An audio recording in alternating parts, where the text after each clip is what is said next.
Agency ప్రాంతంలో గ్రామ దేవత అయినా అలాగే ఇక్కడ ఏ దేవత అయినా సరే గుబ్బల మంగమ్మ గుడికి సంబంధించి ఏజెన్సీ ప్రాంతంలో ఒక పెద్ద దేవతగా ఈరోజు అందరూ కూడా ఇరు రాష్ట్రాల నుంచి కూడా అనేక మంది భక్తులు ఈ జాతరకి ఈ గుబ్బల మంగమ్మ గుడి దగ్గరికి తరలి వస్తుంటారు. దీనికి సంబంధించి 12వ తారీఖు నుంచి 16వ తారీఖు వరకు గద్దెరాజులో గుబ్బల మంగమ్మ జాతరని ఘనంగా ఈ గ్రామస్తులందరూ నిర్వహిస్తుంటారు. అనేక సమస్యలతో ఈ దేవత దగ్గరికి వస్తే తప్పకుండా ఆ సమస్యలన్నీ కూడా నెరవేరుతుంటాయి. మన రాష్ట్రమే కాదు, ఇతర రాష్ట్రాల నుంచి కూడా అనేక వేల మంది ఈ గుబ్బల మంగమ్మ గుడి దగ్గరికి వచ్చి దర్శించుకుంటూ ఉంటారు. తప్పకుండా అమ్మవారి దీవెనలతో పోలవరం నియోజకవర్గం అంతా సస్యశ్యామలంగా ఉండాలని మేము కూడా ఆశిస్తున్నాం.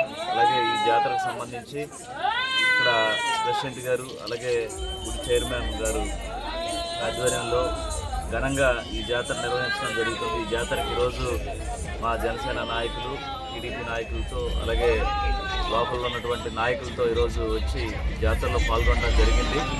తప్పకుండా ప్రతి సంవత్సరం కూడా ఈ జాతరని మరింత ఎక్కువగా జరిపే విధంగా మేము కూడా ప్రభుత్వం తరఫున చర్యలు తీసుకుంటాం. అలాగే ప్రతి ఒక్క భక్తుడికి ఎలాంటి అసౌకర్యం కల్పించుకోకుండా ఇక్కడ ఈ ప్రాంతంలో అనేక సౌకర్యాలు ప్రభుత్వం ద్వారా మేము కల్పించడానికి సిద్ధంగా. అలాగే ఈ ప్రాంతంలో ఎక్కువ లైట్లు, కరెంట్ సౌకర్యం లేదు.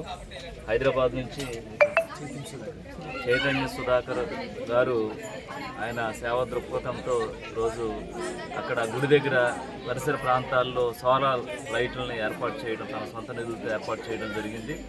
ఆయనకి మా పోలవరం నియోజకవర్గం తరఫున ప్రత్యేక ధన్యవాదాలు తెలియజేస్తున్నాం.